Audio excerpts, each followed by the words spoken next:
Soul land 2, the true god king chapter 61, free web novel. सच में, क्या आप अपनी सिस्टर को मुझसे मिलवाने की योजना बना रहे हैं? सुयू ने मुस्कुराते हुए चिढ़ाया, मानो उसे स्थिति की बिल्कुल भी जानकारी न हो। जी हाँ, बहुत गौर करने के बाद मैंने ये निष्कर्ष निकाला है कि आपकी प्रतिभा और चरित्र ठीक ठाक हैं। मैं अपनी दयालुतावश अपनी सिस्टर का परिचय आपसे करा सकती हूँ। वैंग डांग ने सीना फुलाते हुए आत्मविश्वास और साहस का दिखावा किया, जबकि अंदर ही अंदर वह शर्म और घबराहट को छिपाने की कोशिश कर रही थी। अकेडमी में प्रवेश करने के बाद से बहुत कुछ घटित हुआ है। अनजाने में ही कई बातें उसके दिल में घर कर चुकी थीं। हे, प्रस्ताव के लिए धन्यवाद, लेकिन मुझे अभी इसकी आवश्यकता नहीं है। फिलहाल मेरे मन में रोमांस की कोई योजना नहीं है। सुयू ने मुस्कुराते हुए वैंग डांग के बालों को सहलाया। ये झूठ है, मेरे मन में रोमांस की कोई योजना नहीं है। गलत, तुम टैंग सन की बेटी हो और मुझे बहुत सी चिंताएं हैं। सच, जब तक सुयू को गॉड किंग टैंग सन का सामना करने का पर्याप्त आत्मविश्वास नहीं आ जाता, तब तक कुछ ऐसी चीजें थीं जिन पर वह विचार नहीं करेगा। इसके अलावा व्यक्तिगत पसंद की बात करें तो उन्हें बड़ी उम्र की महिलाएं ज़्यादा पसंद थीं। वह परिपक्व महिलाओं के आकर्षण का विरोध नहीं कर सका, चाहे वह उनकी लंबी सुडौल टांगें हो या उनका मोहक अंदाज, ये सब कुछ मदहोश कर देने वाला था। बस अप्रतिरोधी। जब सुयू ने वैंग डांग के बाल सहलाए और वहां से जाने लगी तो वैंग डांग अवाक रह गई। आखिरकार उसने हिम्मत जुटा ली थी और सुयू ने उसे यूं ही ठुकरा दिया। सुयू, सुयू, सुयू को दूर जाते देख वैंग डांग तेजी से उसके पीछे भागा। जैसे ही सूरज ढलने लगा, सुयू और वैंग डांग अपने डॉर्मेट्री में खाना खाने बैठ गए। ये भोजन अकेडमी द्वारा विशेष रूप से तैयार किया गया था, जिसमें उच्च गुणवत्ता वाली सामग्री का उपयोग किया गया था। वैंग डांग ने अपना खाने का डिब्बा खोला। 2 व्यंजन, एक सूप, एक कटोरी चावल और एक फल, सब कुछ बेहतरीन था। ये कैंटीन में मिलने वाले खाने से कहीं बेहतर था। एक व्यंजन में तो 1000 ईयर ओल्ड बीस्ट का मांस भी इस्तेमाल किया गया था, जो बेहद दुर्लभ था। साथ में परोसी गई पेनी लॉबस्टर भी एक लाजवाब व्यंजन थी और वैंग डांग इससे काफ़ी संतुष्ट था। लेकिन जब उसने सुयू का भोजन देखा तो उसकी संतुष्टि तुरंत गायब हो गई। सुयू के सामने 3 व्यंजन रखे थे, एक सूप, एक कटोरी चावल और 2 प्रकार के रसीले फल। व्यंजनों में धीमी आंच पर पकाया हुआ ox tendon, chicken and mushroom stew और उबली हुई मछली शामिल थी, साथ में लॉबस्टर सूप भी था। समस्या सामग्री में थी। ऑक्स टेंडन एक 10,000 ईयर ओल्ड बीस्ट से ली गई थी, मुर्गी एक 1000 ईयर ओल्ड बीस्ट से ली गई थी और मछली गहरे समुद्र में पाई जाने वाली व्हाइट फिश थी, जो समुद्र के 5000 मीटर से अधिक नीचे रहती है, अत्यंत पौष्टिक और पकड़ने में मुश्किल। सूप में मौजूद लॉबस्टर एक दुर्लभ डीप सी ब्लू लॉबस्टर था, जो एक प्राकृतिक खजाना है। वैंग डांग का खाना काफ़ी अच्छा था, लेकिन सुयू के खाने की तुलना में अंतर स्पष्ट था। अरे, ये तो अन्याय है, अनुचित व्यवहार, वैंग डांग ने अपनी हताशा और ईर्ष्या व्यक्त करते हुए चिल्लाया। खाने पीने को लेकर इतना परेशान होने की अब आपकी उम्र नहीं है। क्या ये इतनी बड़ी बात है? सुयू मुस्कुराया और अपना खाना वैंग डांग की मेज पर रख दिया। चलो साथ में खाना खाते हैं। वास्तव में वैंग डांग ने अपनी पिंक ब्लू आइज को झपकाया और वह बड़े प्यारे अंदाज में आश्चर्यचकित दिख रहा था। क्या मैं तुमसे झूठ बोलूंगा? सुयू ने वैंग डांग के माथे पर हल्के से थपथपाया। हे, वैंग डांग खिलखिला कर हंसा, उसकी आंखों में एक चमक आ गई जब उसने सुयू की ओर देखा। जल्द ही उन दोनों ने अपना भोजन समाप्त कर लिया। वैंग डांग ने संतुष्टि और सुकून से अपना पेट सहलाया। वैंग डांग को साफ सफाई को लेकर थोड़ी सनक थी, खासकर पुरुषों के मामले में। लेकिन जब वह सुयू के साथ होता था तो उसे इससे शायद ही कभी कोई फर्क पड़ता था। यहाँ तक कि सुयू के उसके बिस्तर पर बैठने से भी उसे कोई फर्क नहीं पड़ता था। वैंग डांग आलस से अपनी कुर्सी पर पीछे झुक गया और बुदबुदाया, पता नहीं कल वे कौन सा स्वादिष्ट खाना भेजेंगे। सुयू को यह मज़ेदार लगा। ये लड़की खाने पीने की कितनी शौकीन थी। लेकिन ये सोचते हुए कि वह जल्द ही चला जाएगा, सुयू को एहसास हुआ कि कुछ समय के लिए वैंग डांग अकेला रह जाएगा। इस बारे में सोचते हुए उनकी निगाहें नर्म पड़ गईं।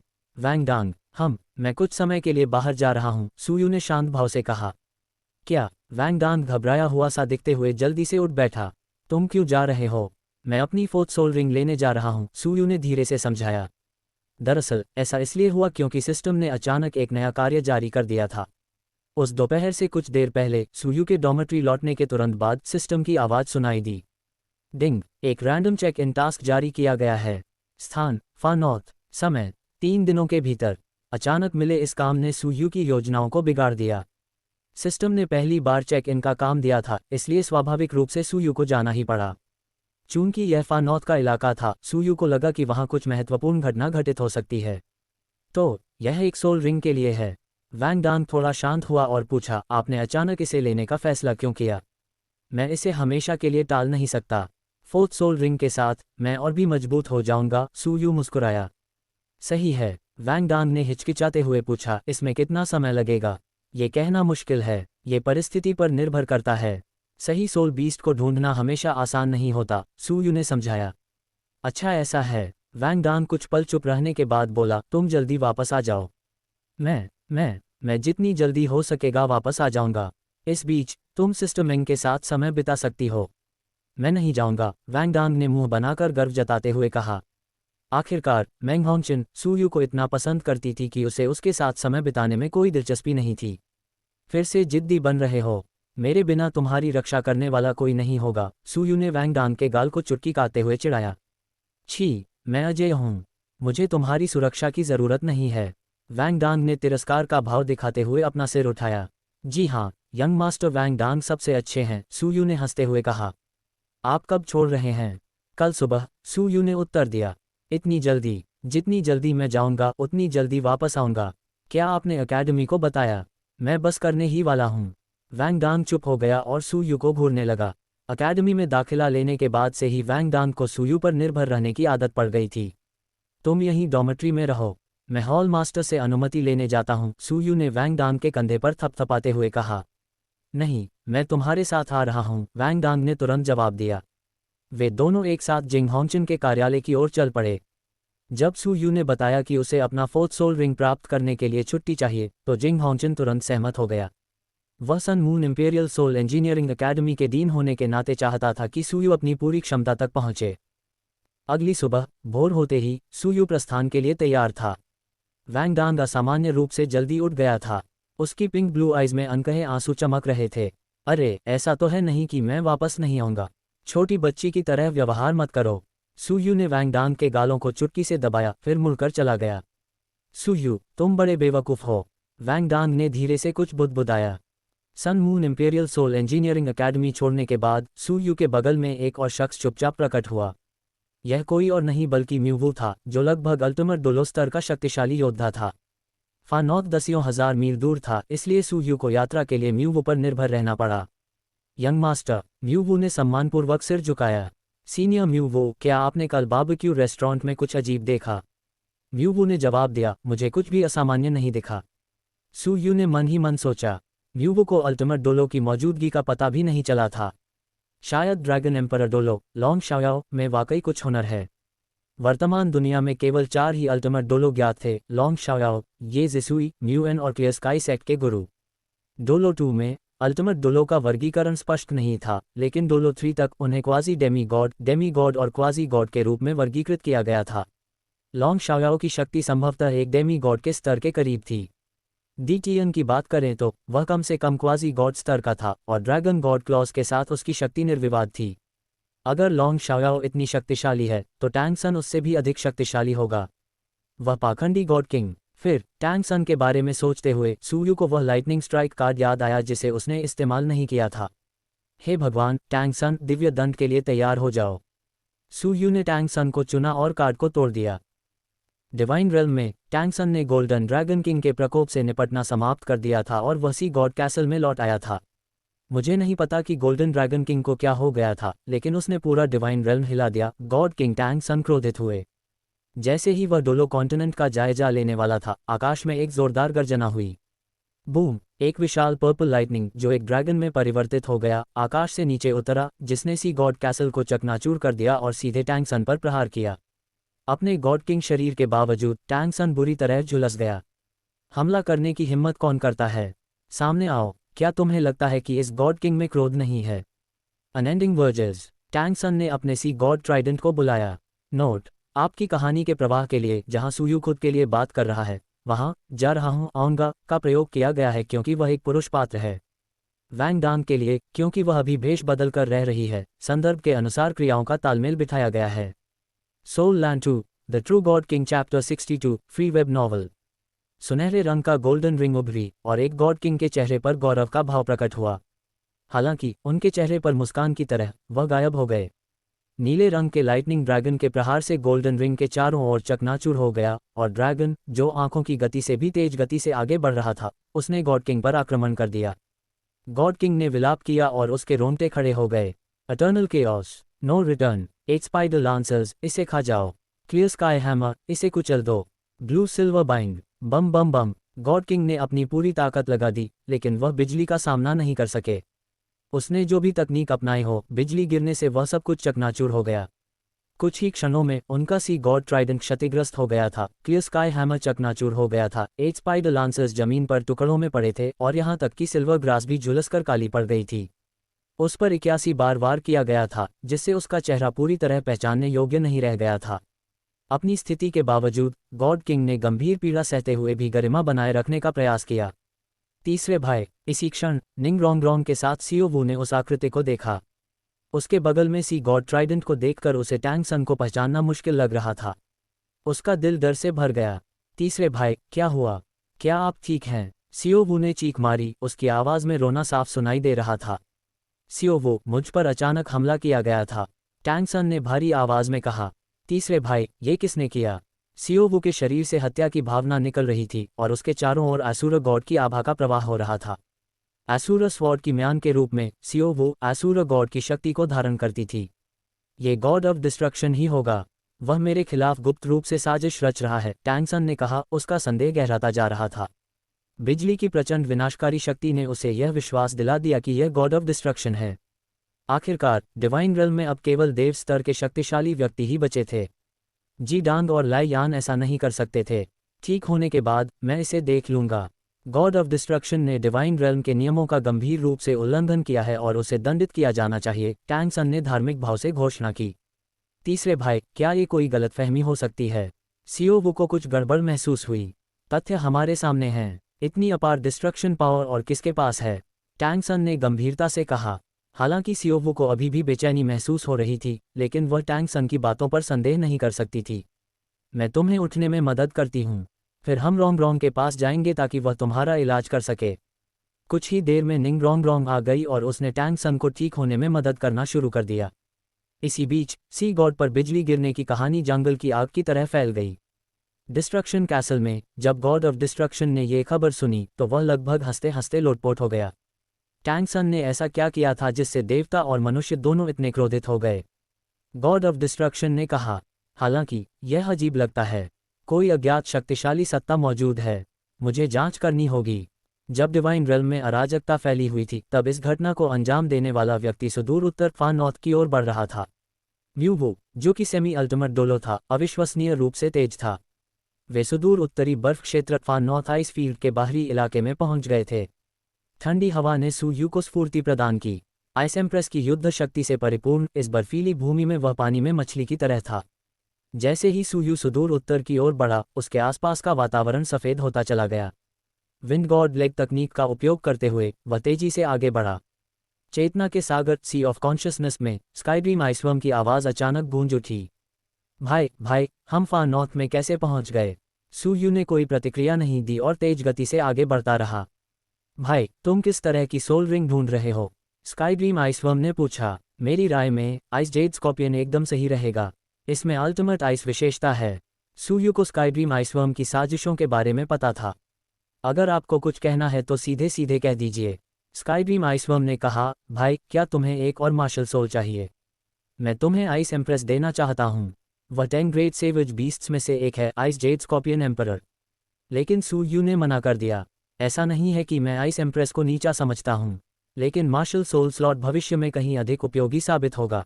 सू यू का मानना था कि भविष्य में ये खाली स्थान आइस ड्रैगन किंग जैसे किसी और भी शक्तिशाली प्राणी के लिए काम आ सकता है। दूर से इलेक्ट्रोलक्स की आवाज़ गूंजी, तुम बेवकूफ़ हो, है ना? क्या वह इसे अपनी पहली मार्शल सोल के लिए विजडम सोल रिंग नहीं बना सकता? स्काईड्रीम आइसवर्म को अचानक अपनी गलती का एहसास हुआ। भाई, मेरी गलती है, यह मेरी ही भूल है। सू यू ने बस इतना ही जवाब दिया, जब तक आप अपनी बेवकूफ़ी स्वीकार करते हैं। बेशक सू यू आइस एम्प्रेस की सोल रिंग को पूरी तरह अस्वीकार नहीं कर रहा था, बस वह उसे एक अलग मार्शल सोल के रूप में नहीं बल्कि एक शक्तिशाली जोड़ के रूप में देख रहा था। नोट: आपकी कहानी के नियमों के अनुसार सभी महत्वपूर्ण संज्ञाएं जैसे सी गॉड, गॉड किंग और सोल रिंग को अंग्रेजी में रखा गया है। Soul land 2, the true god king chapter 63, free web novel. Su Yu की नज़रों में आइस एम्प्रेस एक सोल बीस्ट थी। हालांकि उनके बीच एक रिश्ता था, लेकिन वह बहुत ही मामूली था। यदि सू यू को उसकी सोल रिंग की आवश्यकता है तो वह उसे ज़रा भी हल्के में नहीं लेता। आखिरकार आइस एम्प्रेस मूल रूप से वह सोल रिंग थी जिसे वर्ल्ड्सविल ने चाइल्ड ऑफ डेस्टिनी के लिए तैयार किया था। अब जब वह इस रूप में नियुक्त हुए तो ये कहा जा सकता है कि आइस एम्प्रेस को विशेष रूप से उनके लिए ही चुना गया था। उसकी कैलेमिटी विपत्ति आने वाली थी। यदि उसे साथ नहीं लिया जाता तो वह अंततः आपदा का शिकार हो जाती। लेकिन अगर वह सुयू के साथ जुड़ती है तो उसका भाग्य बिल्कुल अलग होगा। सुयू के लिए गॉडहुड प्राप्त करना कोई कठिन बात नहीं थी। सुयू एक ईमानदार व्यक्ति था और यदि आइस एम्प्रेस उसकी सोल रिंग बन जाती है तो देवत्व प्राप्त करने पर वह निश्चित रूप से उसकी मदद करेगा। हालांकि सुयू को खुद ये सुझाव नहीं देना चाहिए। सबसे महत्वपूर्ण बात यह थी कि वह स्नो एम्प्रेस को सफल नहीं बना सके। स्नो एम्प्रेस की तुलना में सुयू का आइस एम्प्रेस के साथ कहीं अधिक गहरा बंधन था। सुयू को अपनी असलियत का एहसास था। उसे पता था कि वह एक आकर्षक और रोमांटिक व्यक्ति है। उनकी वर्तमान पवित्र छवि सिर्फ इसलिए थी क्योंकि वह अभी भी छोटा था। अगर सामने स्नो एम्प्रेस, गु यूइना या सिस्टर शैन हो तो कोई भी विरोध नहीं कर पाता। सुडौल काया वाली खूबसूरत महिलाएं ही उसे पसंद थीं, खासकर तब जब स्नो एम्प्रेस के बाल सफ़ेद हों। छी, वह अपने मन को भटकने नहीं दे सकता था। सुयू ने अपना सिर हिलाया और अनुचित विचारों को निकाल दिया। सी ऑफ कॉन्शियसनेस में स्काईड्रीम आइसवर्म अपनी मूर्खता पर पछता रहा था। सुयू ने विंड गॉड लेग तकनीक का उपयोग जारी रखा और फार नॉर्थ आइस फील्ड की ओर तेजी से बढ़ने लगा। रास्ते में उनका सामना कई सोल बीस्ट से हुआ, लेकिन जैसे ही सुयू ने अपनी आइस एम्परर ऑरा का संकेत दिया, सभी सोल बीस्ट्स तुरंत पीछे हट गए। फार नॉर्थ में सुयू का दर्जा स्नो एम्प्रेस के बराबर था। आधे दिन के बाद सुयू मुख्य क्षेत्र को जोन में प्रवेश कर गया।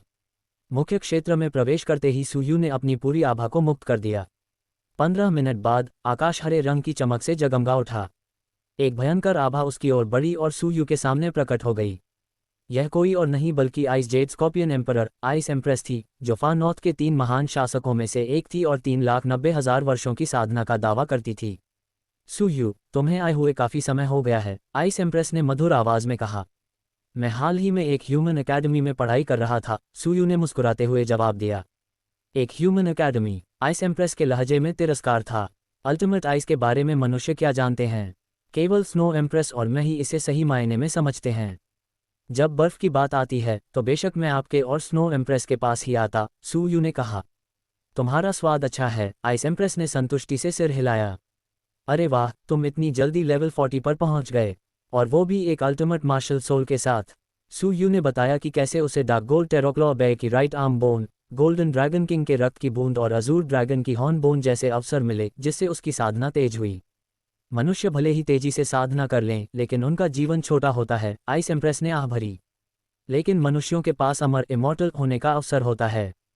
सुयू ने अपनी बात से इनकार नहीं किया। उसका अंतिम लक्ष्य ही डिवाइन रेल्म को उखाड़ फेंकना और सोल बीस्ट्स के लिए देवता बनने के प्रतिबंधों को हटाना था। वैसे आप यहाँ अपनी 4th सोल रिंग लेने आए हैं, है ना?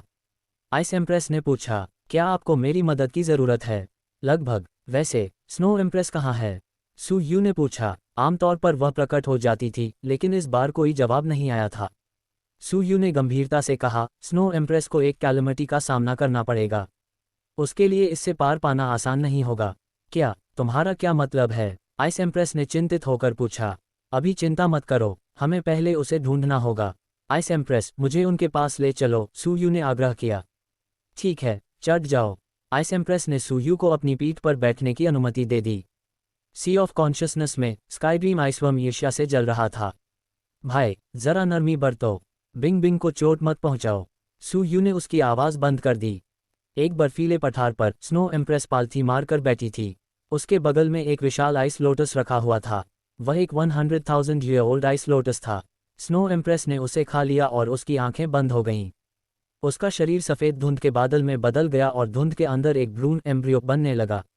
जी हाँ, स्नो एम्प्रेस एक सोल बीस्ट के लिए सबसे महत्वपूर्ण चरण ट्रांसफॉर्मेशन रूपांतरण से गुजर रही थी।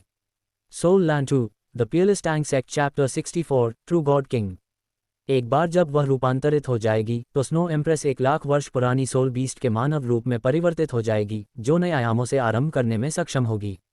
मानव शरीर धारण करके वह अमरता के शाश्वत क्षेत्र में प्रवेश करने का प्रयास करती है।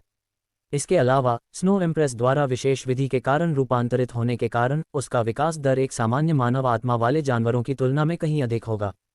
स्नो एम्प्रेस एक गौरवशाली सोल बीस्ट है। भले ही इसका मतलब एक इंसान में 100वें स्तर तक पहुंचने के लिए एक स्थान और गॉड बनने के लिए कुछ त्याग करना हो, वह अपने अंतिम पड़ाव को जीवित रहने के लिए संघर्ष करना और अंततः दैवीय खतरों के आगे घुटने टेकने के बजाय ये जोखिम उठाना पसंद करती है। हाँ, संभवतः मनुष्य में परिवर्तित होने से उसे इतनी लंबी आयु प्राप्त हो सकती है कि मृत्यु की प्रतीक्षा नहीं की जा सकती है। आखिरकार लॉ का छोटा सा हथियार होता है, और एक मानव आत्मा वाले जानवर के रूप में कौन जानता है कि उसे किन किन लॉस का सामना करना पड़ सकता है। लेकिन इसके लिए उसे सब कुछ खोना पड़े, वह अपनी किस्मत को आसानी से स्वीकार करने के बजाय पूरी ताकत से अलग पसंद कर लेती है। साहसिक भावना की कोई कमी नहीं है। हालांकि जैसा कि सू यू ने एक बार कहा था, जीवन में शराब बनाने की चीज़ें संगत होती हैं। दुनिया में शैतान रहता है और यह सदैव मानव इच्छा का मंदिर नहीं है। स्नो एम्प्रेस को प्राकृतिक या मानव निर्मित किसी भी प्रकार की आपदा का सामना करना पड़ेगा। भाग्य की विशाल योजना में महारानी द्वारा चुने गए बच्चे को दिए गए अवसरों का एक हिस्सा दिया गया है। यहाँ स्नो एम्प्रेस को 1 लाख साल पुराना आइस लोटस प्राप्त हुआ, जिससे वह रूपांतरित होकर अक्षम हो गईं। इसी बीच जब स्नो एम्प्रेस रूपांतरित हो रही थी तो 9वें रैंक का एक सोल इंजीनियर सुदूर फार नॉर्थ के केंद्र में भटक गया था। संयोगवश वह महारानी के रूपांतरण के दौरान ही सामने आया। इसे वास्तव में भाग्य की झलक साफ तौर पर देखा जा सकता था। क्या यह 1 लाख साल पुरानी सोल बीस्ट का रूपांतरण हो रहा है? हा, कितना बड़ा सौभाग्य। सन मून एम्पायर के 9वें रैंक के सोल इंजीनियर ने दिल का साजो सामान बनाया। उन्हें ऐसा दुर्लभ अवसर मिला था, ये वास्तव में अविश्वसनीय भाग्य की बात थी। 1 लाख साल पुराने सोल बीस्ट का रूपांतरित होना पहले से ही काफ़ी दुर्लभ था, और ठीक उसी क्षण उसका साक्षात्कार होना ये सौभाग्य उसके लिए लिखा था। इसी बात को ध्यान में रखते हुए सोल इंजीनियर ने एक सोल डिवाइस बनाया। यह एक ट्रे थी, लकड़ी की बनी हुई, जिसमें 100 से अधिक रंग बिरंगे रत्न जड़े थे और कभी कभी हल्की सुनहरी चमकती थी। हालांकि लकड़ी की ट्रे देखने में साधारण लग रही थी, लेकिन ये रैंक 9 का एक सोल टूल था जिसे गॉड सीलिंग ऑल्टर के नाम से जाना जाता था। ये 9वें रैंक की इस सोल इंजीनियर की गौरवपूर्ण रचना थी।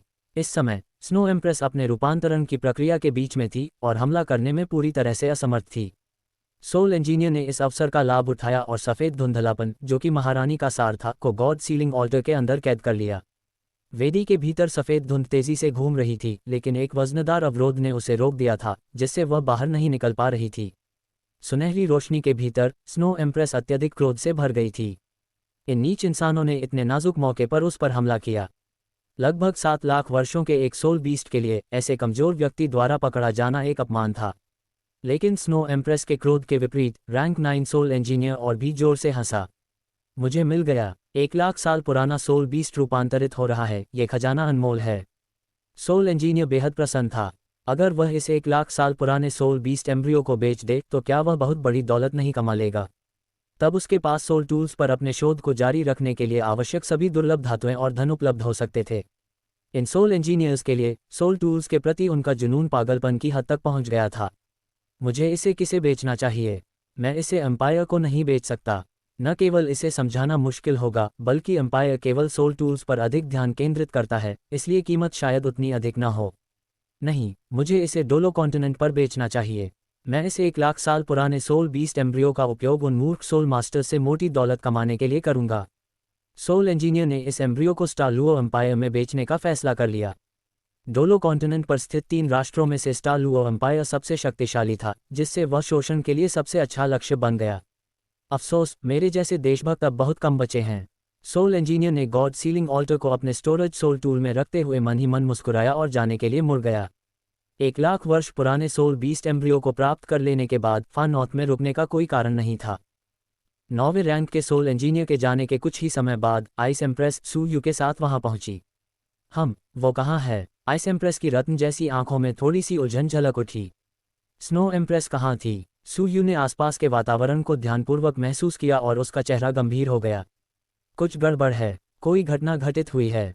उस क्षेत्र में एक प्रबल आभा व्याप्त थी, जो इस बात का संकेत दे रही थी कि स्नो एम्प्रेस वहां लंबे समय से मौजूद थीं। यह कोई आश्चर्य की बात नहीं थी, क्योंकि यह स्नो एम्प्रेस का क्षेत्र था। लेकिन समस्या ये थी कि यहाँ एक विदेशी उपस्थिति थी, जो फार नॉर्थ से संबंधित नहीं थी, एक ऐसी आभा जिसमें धातु की हल्की सी गंध मिली हुई थी। सू यू की असाधारण संवेदनशीलता के कारण वह पहले की तुलना में ऐसी चीज़ों के प्रति अधिक सजग हो गया था। क्या? आइस एम्प्रेस की आवाज़ अचानक ऊंची हो गई। क्या स्नो एम्प्रेस को कुछ हो गया था? यहाँ आइस लोटस की खुशबू आ रही है और यह काफ़ी पुराना है।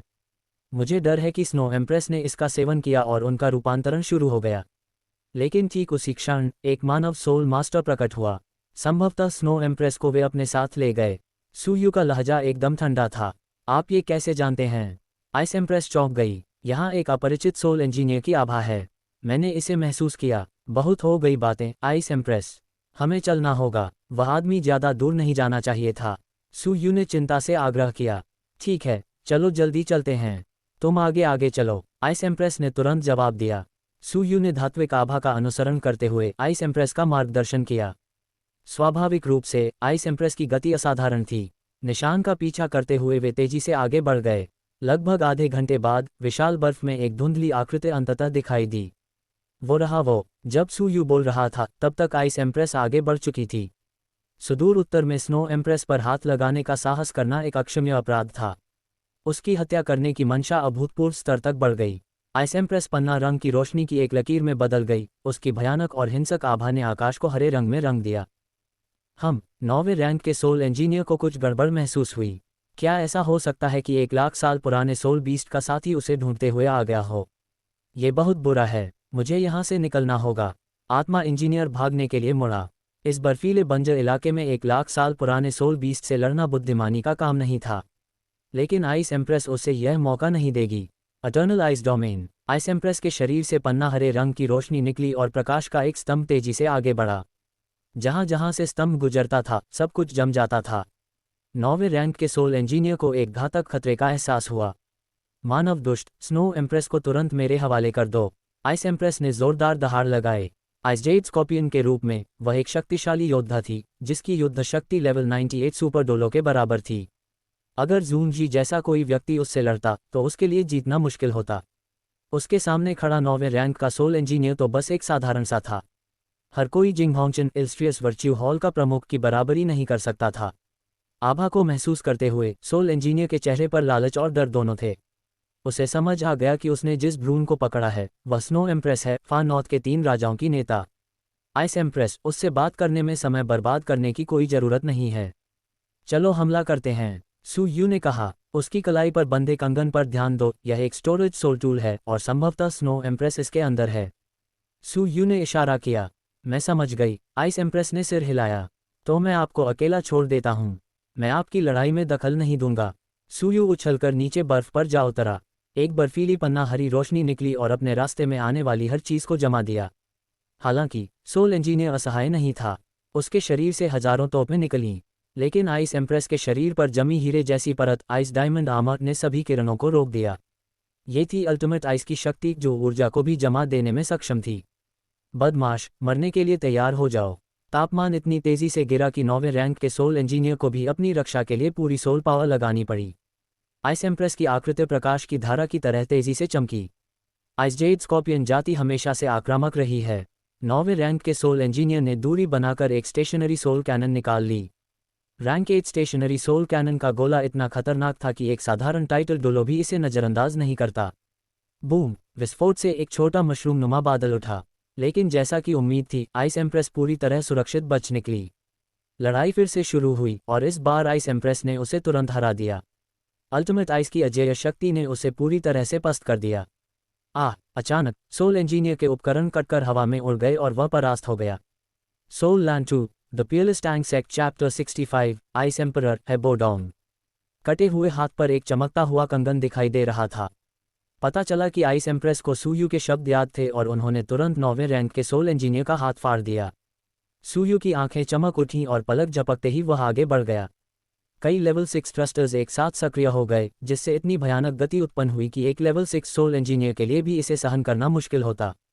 लेकिन सू यू ने अपने शरीर के बल पर इस अत्यधिक दबाव को आसानी से झेल लिया। महज कुछ ही सेकंड में हाथ के जमीन पर गिरने से पहले ही सू यू ने उसे पकड़ लिया। उसने झट से हाथ से कंगन उतार दिया और फिर लापरवाही से हाथ को एक तरफ फेंक दिया। उसी समय सू यू ने कंगन से एक लकड़ी की ट्रे निकाली। ट्रे पर सफ़ेद धुंध का एक समूह था जो एक हल्की सुनहरी परत से घिरा हुआ था।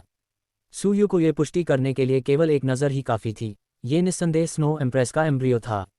यह मिल गया, सू यू ने खुशी से कहा। तभी उसके दिमाग में सिस्टम से एक ठंडी आवाज़ गूंज उठी। डिंग! रैंडम चेक इन कार्य पूरा हुआ।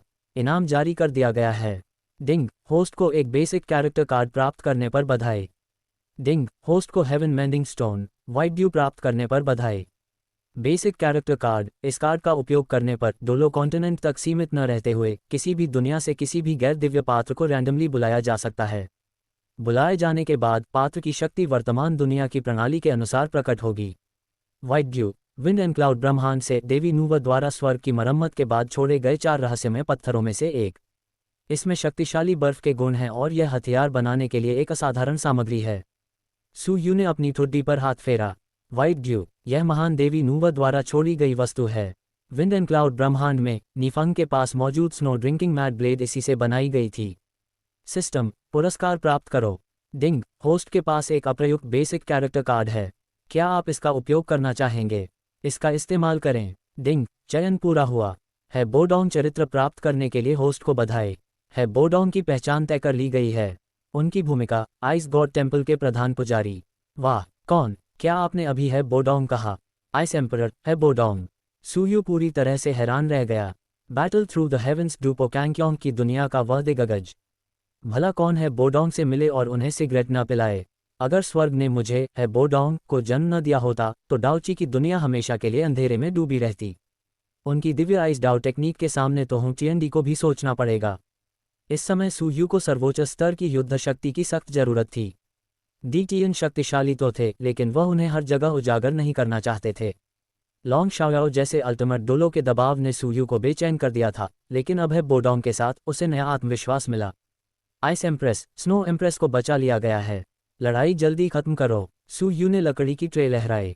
आइस एम्प्रेस की आंखों में हत्या की मंशा और तेज हो गई। मानव दुष्ट, मर जा। घायल सोल इंजीनियर पागलों की तरह हंसा। अगर मैं मरूंगा तो तुम्हें भी पछतावा होगा। उसने आइस एम्प्रेस के बजाय सीधे सूयू पर हमला कर दिया। आइस एम्प्रेस समय पर उसे रोक नहीं पाए। जैसे ही सोल इंजीनियर करीब आया, सूयू के सामने अचानक एक आकृति प्रकट हो गई। नीले रंग का चोला, कंधे तक लहराते सफ़ेद बाल और एक एकांतप्रिय ऋषि की आभा। वह है बोडाउन थे। बाहरी उपकरणों पर निर्भर रहना वाकई दयनीय है बोडाउन ने तिरस्कार से कहा और अपनी हथेली से प्रहार किया। अचानक तापमान आइस एम्प्रेस की ठंड से भी नीचे गिर गया। प्रोफाउंड आइस ड्रैगन सॉज। विशाल हिम ड्रैगन की उड़ान। सैकड़ों मीटर लंबा एक विशालकाय बर्फीला अजगर हवा में आकार लेने लगा। सोल इंजीनियर एक चींटी के समान तुच्छ महसूस कर रहा था। वह हिल भी नहीं सका और अजगर ने उसे निगल लिया। रैंक 9 सोल टूल्स चकनाचूर हो गए और वह खून की जमी हुई धुंध में बदलकर बिखर गया। आसमान सैकड़ों मील तक साफ हो गया। सूयू ने गहरी सांस ली। भाई डोंट वाकई कमाल के हैं। अब सूयू को लॉन्ग शाओयाओ का कोई डर नहीं था। इस व्यवस्था ने है बोडाउन को आइस गॉड टेम्पल का महापुजारी बना दिया था। बहुत कमजोर है बोडाउन ने उदासीनता से कहा। उन्हें ये दुनिया काफ़ी नाजुक लगी क्योंकि वे आसानी से अंतरिक्ष स्पेस को चीर पा रहे थे। आइस एम्प्रेस सावधानी से सूयू के करीब आईं। क्या तुम इस शक्तिशाली व्यक्ति को जानते हो? ये हैं सीनियर है बोडाउन, जो आइस गॉड टेम्पल के मुख्य पुजारी हैं और जिन्हें आइस एम्परर की उपाधि प्राप्त है, सूयू ने मुस्कुराते हुए समझाया। आइस गॉड टेम्पल, जो प्राचीन आइस गॉड की पूजा करता है। आइस एम्प्रेस ने सम्मान से सिर हिलाया। उसे लगा कि सूयू का संबंध किसी बहुत पुरानी और रहस्यमय महाशक्ति से है। सूयू ने रहस्यमय ढंग से मुस्कुराया। आप अनुमान क्यों नहीं लगाते? आइस एम्प्रेस ने शरारती अंदाज में अपनी बिच्छू जैसी पूंछ से सूयू को हल्का सा थपथपाया।